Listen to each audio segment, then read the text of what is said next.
aklımda unutmadım hala.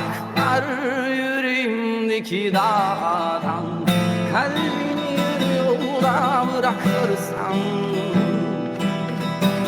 Çok zor ama haklı vedalar, gözler arar geceler hala.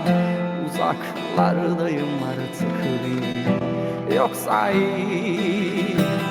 Ben öldüm bir daha ölmem, yandım bir daha sönmem.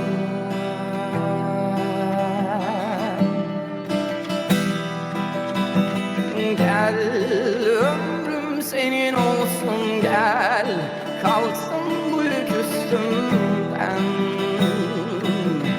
Oh, hasret üzerindeki kasvet, acısı gibi severek bitecek bir gün elbet. Sabret her nefeste, yüreğimde bir beste, o da ben mezara dek çalıyor aheste aheste. Ben öldüm bir daha ölmem, yandım bir daha sönmem.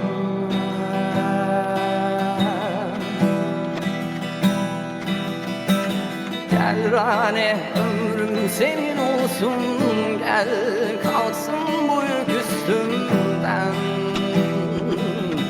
Oh, hasret üzerindeki kasvet, acıtır gibi severek bitecek bir gün elbet. Sabret her nefeste,